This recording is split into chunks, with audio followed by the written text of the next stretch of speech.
Goofballs, a football or a Zoom ball podcast where every week we get together and we talk seriously about football and we zoom around about everything else. And this week is let's not make it an exception this week. Actually, let's try and keep it on brand for Goofballs. And every week if we're talking about brands, we're talking about welcoming Johnny Schwartzbein to the podcast. He's a big fan of brands. He only buys name brands. He doesn't like generic stuff. Yeah, I will refuse to buy a cheese flavored cracker that is not a Cheez-It or Goldfish. Yeah. Sorry, Trader Joe's Cheddar Rockets. I just went to Trader Joe's yesterday or the day before. Hopefully the day before, because I'm almost done with that large thing of ice cream. So that's another endorsement for Trader Joe's. And speaking of Trader Joe's, they wouldn't be able to do any of their business without the help of an attorney general. And that is true of this podcast. We couldn't get it done without the AG himself. Andrew Grace, welcome back. Thanks for having me back. As you know, as I know, I'm hosting this these days, but still feels like it's a treat. It's a treat every time. The Jolly Rancher still tastes good, baby. The Jolly Rancher still tastes good, baby. Andrew, I got to say that before we started the show, you sounded fine, and I got to say, right now you sound, at least to me, a little bit like you're calling into Loveline in the 90s. It's a little bit yeah, one flight of stairs and 30 pandemic pounds and no, 3 out of shape. No, it's your audio. It's your audio, not your physical condition. I'm gonna take these out. Let me go back. We're gonna turn these AirPods off. Well, it's hopefully that we can hear you, Andrew. But in the meantime, we will move forward as we do every week as Andrew figures that out. And welcoming back to the show a return guest. He called out Jameis Winston after he had this big game against the Rams. He called him out. He said, no, Jameis is garbage. I don't care how well he's played recently. And Dominique Johnson, you're on the money. Jameis is not even a starter in the NFL anymore. Do you feel good about that? Or yeah, I feel like I'm solely responsible. His terrible play and me giving the NFL community the boost that they needed to move on from Jameis Winston. So I feel good about myself right now. Well, you moved on to a quarterback you're only going to have for a year or so. I don't even want him. I'm so upset about it. Okay, well, let's talk about that. Tom Brady, I assume, is who we're talking about here. Yep. So why do you not want Tom Brady? Well, we went from a quarterback who, while talented and has a strong arm, was poor with his decision-making. Now we have a quarterback who has good decision-making, but he's 110 years old and can't throw beyond 15 yards. When you got young receivers like we got, that's not going to work for me. Yeah. I mean, do you think that do you think that there could be an offensive game plan that works when you do have, Mike Evans and Chris Godwin and Rob Gronkowski and O.J. Howard? Maybe it'll be, not as many deep passing, but could there maybe be some success there with some of those walking more? In with such a low bar for this season that I have no expectation that they're going to be any good. Because this team is constructed, and I just thought about it like somebody who's never played fantasy football, and they were like, "Oh, I want Tom Brady, I want Gronkowski, I want LaShawn McCoy," and everybody's that's just like me. That's why I play fantasy. Yeah, it's like that team would have been dope 7 years ago.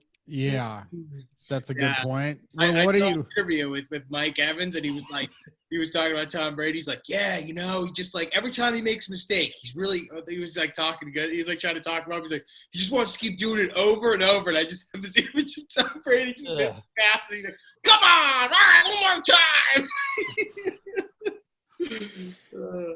Is there anything, Dom, that you would say as far as the Bucks go, absent of what people are, talking about, that you are excited about? Or there are other players that you're into? I mean, I'm excited about Levante David all the time. I think he's phenomenal. If JPP can kind of play a little bit better than what he had, Vita Vea, he could be good this year. So I think our defense might be all right. You see, this is a good example for you, Andrew Grace. He knows some players on the roster of the team that he likes. Johnny, I could only find a house under a rock. So, once I move to the west side of the east side of Los Angeles, away from my under the rock, I will, I'll start knowing some stuff. Hey, just pick a couple. So you might be out talking to a stranger and be like, oh, this guy knows football. Okay. Good point. Well, Dom, I think at the time we had talked, because I know that Shaq Barrett had posted a lot of sacks early on in the season, but then he did keep it up. He was pretty consistent as the season went on, and he finished with 19 and a half sacks, and they gave him the franchise tag. I like your thoughts here. So what are your thoughts on the franchise tag? I like that move. You're gonna franchise somebody who's like young and promising. But it was kind of hard to really gauge the defense because Jameis Winston, again, famously threw 400 interceptions last year. So they were constantly on the field, constantly in bad positions. That's not the stat. That's fake news, Dom. No. It's the stat is he threw for 30 touchdowns and 400 interceptions. The first player to ever do it. No, we pride ourselves on fact-based knowledge and banter on this program. I think I'm right. I'm 99% sure I'm right. I'm going to say under. Under 30? Under 30 touchdown passes? No, I think it was. Didn't he throw for 35 and 30 or something like that? No, 30. You're right. 35 and 400. No, you're ridiculous. Because he's fucking terrible. Language. I'm going to say that this podcast doesn't pride itself on anything. So nice. I do think that I forgot what I was thinking about. Johnny, take us home. I'm really excited / intrigued to see what Gronkowski does. I want to know what shape his body is in, his physical fitness. Do his muscles look good, sweaty? When you squeeze them, are they firm but soft? How does his oily body feel? It's stuff like that. I'm just really, intrigued about Gronkowski coming back. Dom, I think you thoughts? can still count on him having a hot bod, but a hot bod won't help your ACL and your tendons and whatnot. So I don't think he's gonna hold up. And you also, Dom, are I don't want to say famously because nobody knows who you are, but in our circles, you're known as also a wrestling nerd as well as a football fan and comedian. So any thoughts on Gronkowski's dip into WWE and sports entertainment, and who from the Bucs, other than him, could you see having a promising career as a heel or a face? Oh, this is easy. One, I think he did all right. He's a charming guy. He's fun, and that's what you need for a light, kind of half wrestler. So he was fine. But I think I think Dominique Johnson could be yeah. I think he would just don't let he doesn't have to talk a lot, but just let him go out there and just be a bully. He could be a decent mid card. Who's the WWE/WWF real life past or present equivalent to Dominique Johnson? Probably just based on him being a fucking asshole and a bully. Probably what's his name? The Samoan. Why can't I remember his name? Samoan dude. Haku. Haku was a bully everybody was scared of. He wasn't the man, but he was kind of a jerk and a bully. No one wanted to fight him. Yeah. Nah. Andrew, where does Jameis Winston fall in for you? I'm curious. Are you a Jameis supporter, believer, maybe in the future? You know, I have high hopes, man. I have high hopes. Dude's got a cannon, and you know, like you throw, 35 touchdowns, 35 interceptions. Just all you gotta do is bring one down. That's like me, eating 12 donuts and running 12 miles a day, right? If I just eat no donuts and run 12, it'd be But in great imagine shape. if people have been telling you since college, hey man, just eat less donuts. You're good on the miles, and then you were like, nah, I gotta eat. I can't help but to eat donuts. Yeah, it's like you keep running 12 miles, but every single like route you take is by a Winchell's or a Dunkin'. Like you never change that route. You'd be like, I might as well. It's on my route.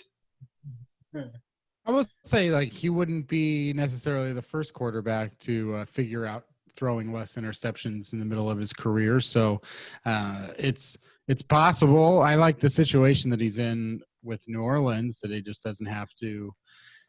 I think Teddy Bridgewater was the benefactor of quite a cushy situation as well, and that worked out for him. And I think Jameis could potentially get into that he'll situation. Be a good backup. Yeah, probably definitely one of the best backups in the NFL right now. Who's a quarterback who did the opposite, like recently, that comes to your mind when you say like a quarterback that for whatever reason decided to throw more interceptions as their career got into the later stages? I mean, like Rivers has always thrown interceptions. Phillip Rivers has thrown more recently. I think he takes pride in throwing more interceptions.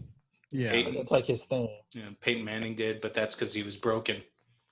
I just say throwing interceptions is part of playing the position. It's part of, and including sometimes being like, I know that X amount. I have the reality that say 10% of my risky throws will get intercepted, but I'm going to still throw those risky throws because I think that 50% will have a good outcome.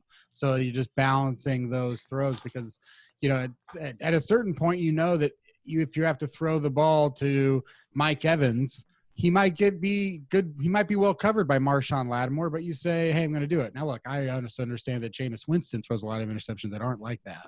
Yeah. I wouldn't. If I was a quarterback, I would never throw interceptions. I would never throw any risky pass. I would throw it to the sideline. I would take an intentional grounding. I'm not gonna let the media get their hands on a juicy interception story. No way. That's gonna be Tom Brady this year. Is Johnny Schwartzman the Tom Brady of 2020? My stat line is gonna be 17 touchdowns, no interceptions, 2 years. 2-year career. No first 17 touchdowns. I just need a good running game. I need a good running game and a strong defense. That's it. Is Tom Brady going to throw a touchdown not on a screen pass this year? That's a good one. I will say yes. I will say a slant. He'll throw one fade.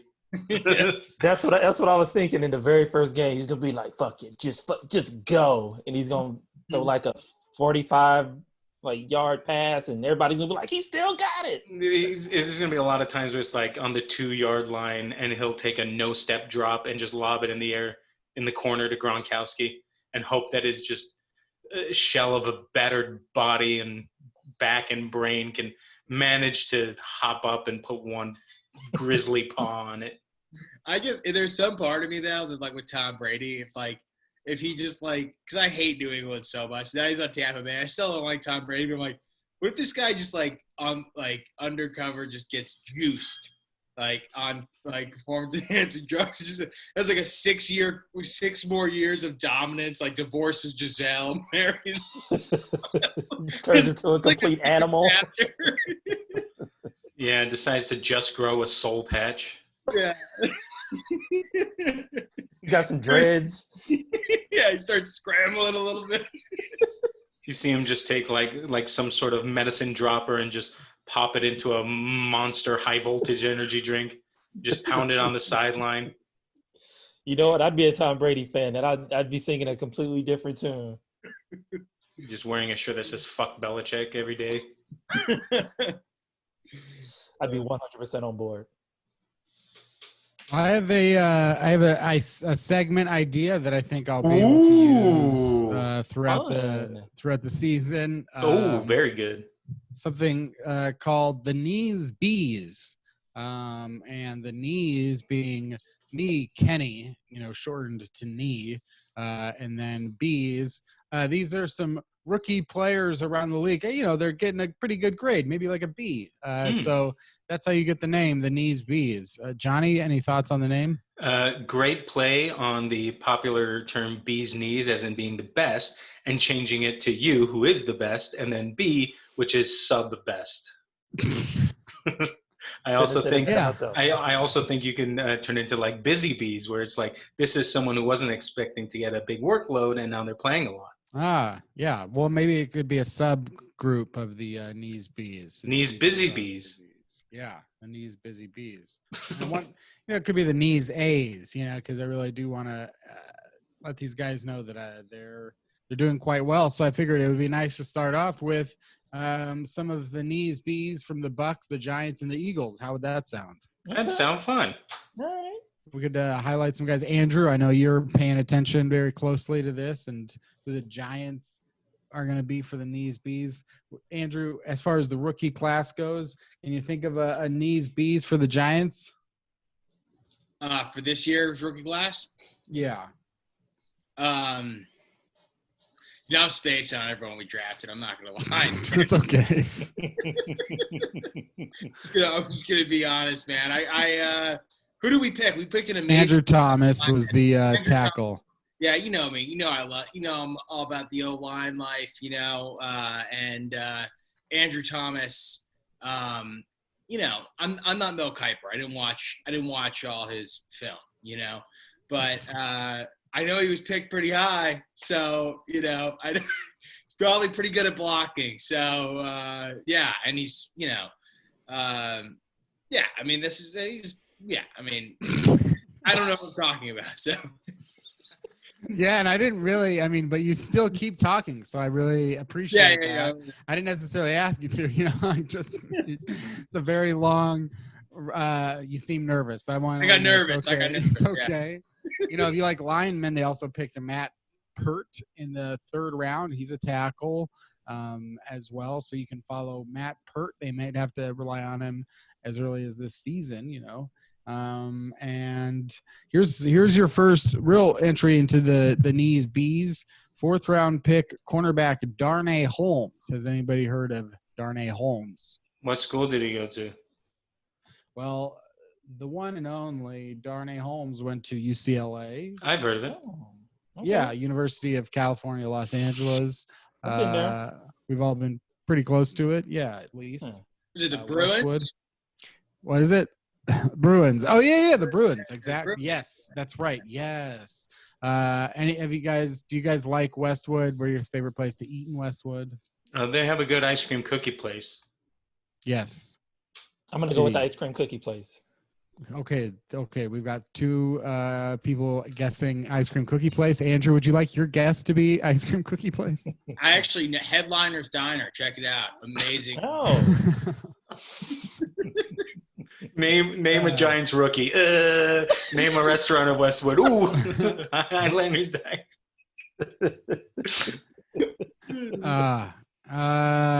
I've been to a couple movies and movie premieres over there. They do a lot of movie premieres over there at the Westwood. Okay. Darnay Holmes he played at UCLA and blah blah blah. He was a 4th round pick of the Giants. But I can tell you, Andrew, they say really nice things about him. I gotta go back to that page here. Darnay Holmes balances swagger and modesty as he aims to make a mark. Darnay Holmes and Leonard Williams among Giants training camp standouts. So, start to lock in your brains over here. Darnay Holmes, cornerback, Giants, 4th round, UCLA, maybe a bit of a standout here. Especially they're mentioning it with Leonard Williams, who's their franchise tagged player to note. How about you, Dominique? I was thinking of Darnay. Dominique, do you have any idea who maybe some of the Bucs Knees Bees would be? I'm really hoping that the safety we drafted, what's his name? Winfield. I'm hoping he does something. We can't find a decent safety to save our life. We've been drafting safeties, it seems like every year, forever. And who do we get? Sabby Piscatelli. Y'all remember Sabby Piscatelli? He was terrible. Played for the Bucs in the mid 2000s. Mark Barron was terrible. We just don't have good luck. But you gotta have a good safety. How's Justin Evans? Do you like the Justin Evans? I mean, I didn't. I was just like, I was so disappointed that we got Tom Brady that I just gave up on the early part of the season, but I've been slowly coming around. Well, I'll tell you the Antoine Winfield Jr. If you guys remember Antoine Winfield Sr., his dad, the Minnesota Vikings cornerback. That was a bad boy. Antoine Winfield Jr. is a knees bees. Antoine Winfield Jr. is the Bucs' most pivotal rookie entering 2020. Training camp buzz. Antoine Winfield impressing every day. Antoine Winfield Jr. soaking up the reps and the experience. Sounds like Antoine Winfield Jr. could be a day one starter. So definitely a knees bees. And here's a big time sleeper. Cornerback Parnell Motley, undrafted free agent.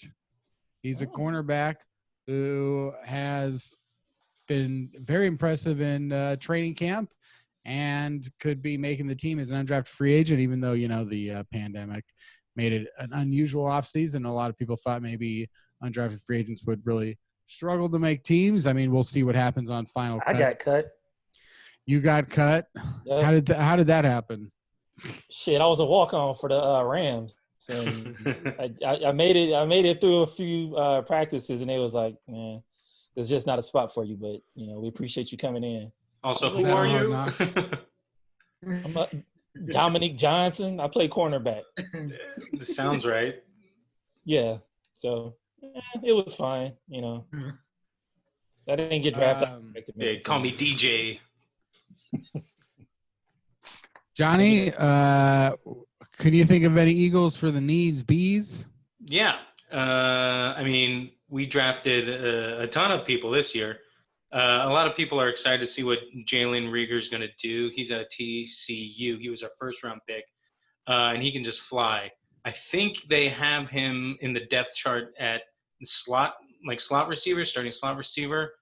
But I'm going to pick a different wide receiver from the 400 that we drafted, and I'm going to say John Hightower, who is our fifth-round pick out of Boise State. And I'm picking him not only because if I'm remembering correctly, he's like the next receiver behind Alshon Jeffrey, who we know has injury problems frequently, so he might get more play there. But he was also Boise State's in the Mountain West, I believe.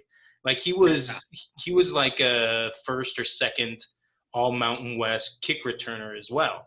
So if he doesn't get in with like injury or playing time that way, he can make an impact and be a busy bee in the kick return game. Oh, nice.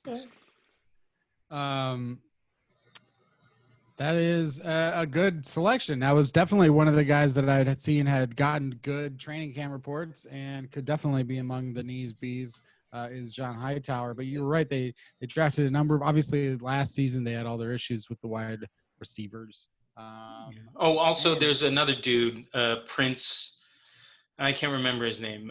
Prince was – Yes, that's it. And he's backing up someone at left tackle. I think it's – who is it? Dillard? I think it's Andre Dillard. But again, the Eagles' injuries, offensive line, they go together like bread, PB&J. So, he might sneak in there, and if he does well, we won't boo him out of the city. Like we did by Ty. I would also say among all the wide receivers drafted, sixth rounder Quez Watkins getting very high praise in camp. So Quez Watkins, John Hightower, and Jalen Rieger, I think was getting high praise in camp. I think he got maybe pulled a hamstring or came up out of a couple practices. Ooh. Perhaps. Don't like hamstring, like ham sandwiches. Okay. Not as much as PB and J. Okay. No, I like PB&J more than ham sandwich, but you got a ham sandwich, you better believe I'm on it. I'll also say that JJ Whiteside has been getting more positive or remarks. Are you just picking cool names? Is that what's happening? I think I just have him mentally because he's a Pac-12 receiver. I have him mentally in the same realm that I had Nelson Aguilar, which is just like stone hands. Let's boo him on Twitter. Catch a ball. Concentrate and catch a ball, will you? They got all these receivers: Alshon Jeffrey, Deshaun Jackson, Jalen Rieger, John Hightower, Quez Watkins, JJ Arcega-Whiteside, Greg Ward's Jr. still Greg probably. Ward. So they've got at least Too 7 many of those receivers. guys. 3 out of those people have to be able to catch a ball, right? I mean, they're professionals. There's fucking nothing else to do but football now. The world is dead. Just catch a ball. Learn to catch a ball, you millionaire asshole. I wish I was a tight end. They put me in O-line so quick, and I was like, I played one game at tight end in JV, and I caught like 2 touchdowns, and like it's so it's like it's like catching a ball is fun, man. Like that's my contribution. But you should set up a practice with the Chargers. See if you what's that? See if you can walk on with the Chargers. No, So, hit them up. I don't know. We'll see.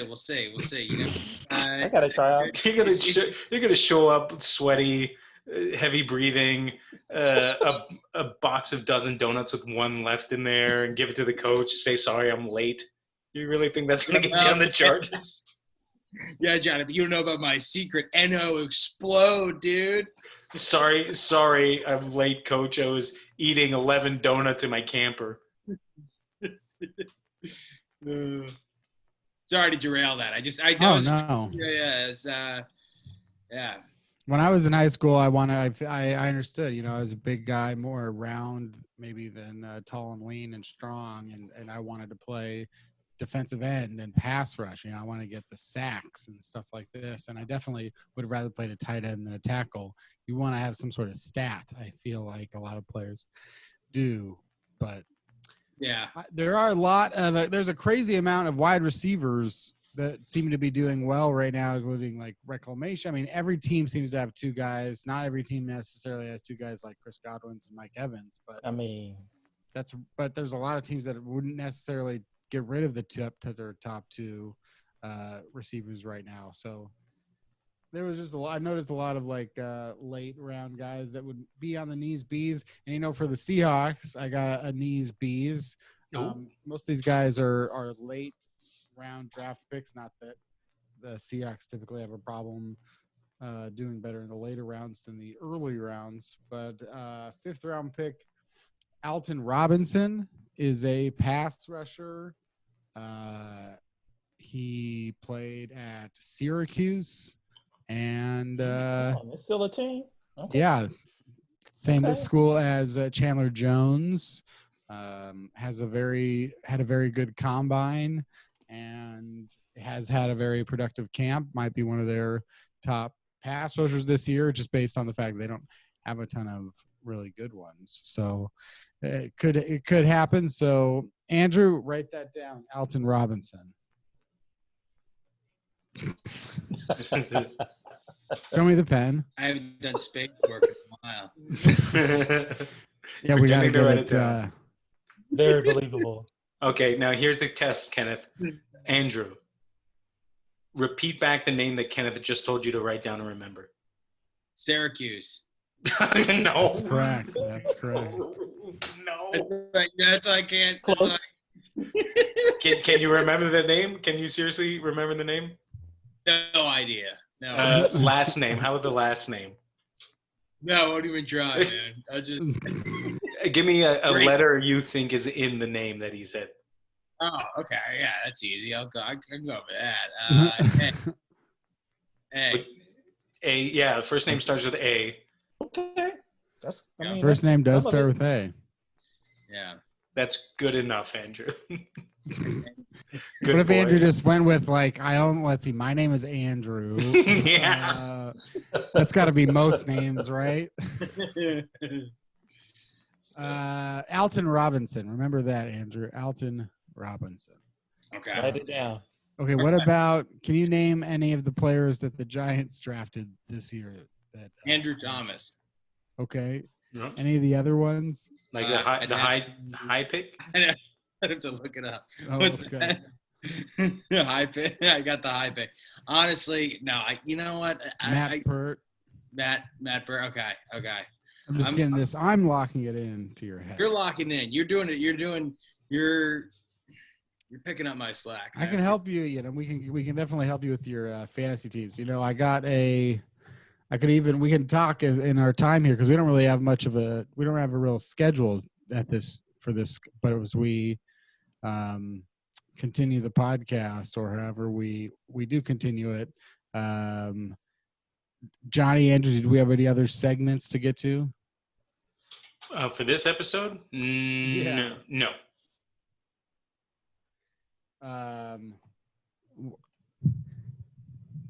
Johnny, how do you feel about football?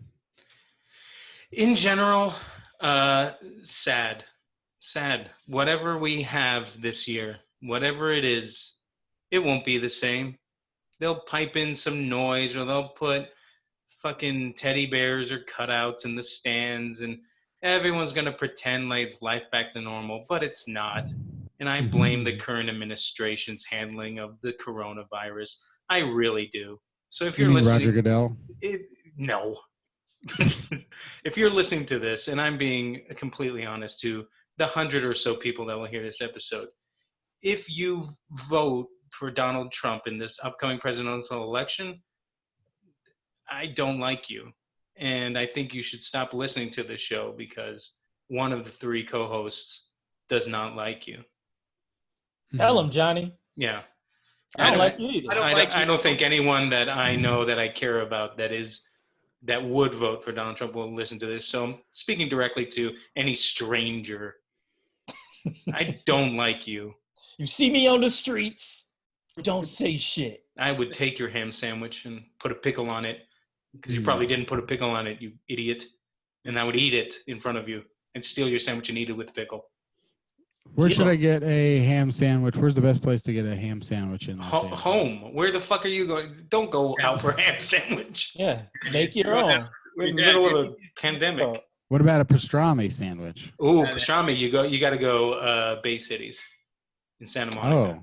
Yeah, that's where you would go. Best place to get a deli sandwich is there. Okay. Never been. Bay Cities Speaking Market. of deli sandwiches, CD Lamb would be one of my nice little rookie sleepers. Not really rookie sleepers here, but as I can tell you, just if you guys are interested, Dom, are you playing fantasy football?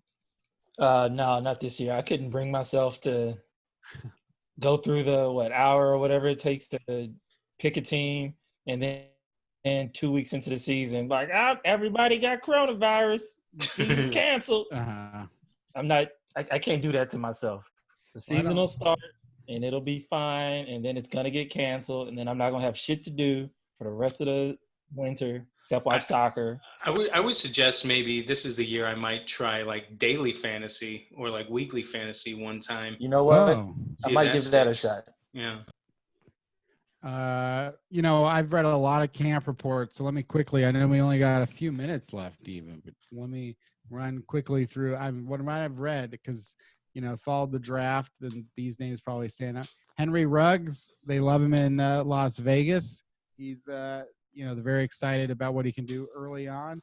They also really like Brian Edwards, third-round pick, said that he's playing really well like a starter, and Tyrell Williams, their receiver, he is injured right now, so it could possibly give more opportunities to them. Jerry Jeudy in Denver doing very well. CeeDee Lamb with the Cowboys, he's going to be the number 3 there starting out because they do have Michael Gallup and Amari Cooper, but he's doing really well. Jalen Reagor was doing really well. Brandon Ayuk of the 49ers, he was doing really well, and then I think he's gotten hurt. T. Higgins of the Bengals was doing really well, and then he's gotten hurt. But they also, you remember Auden Tate? He's having an exceptional camp, I guess. You're giving me anxiety right now, Kenneth. You know why? He's doing really well. You sound like a coach. Like I feel like I'm in like the coach's room, and you're like, like that was. You guys remember like playing sports? I always feel like you're being like my biggest anxiety was like, what do the coaches say behind my back? And like, I don't know, like, oh yeah, he's having a good camp, like.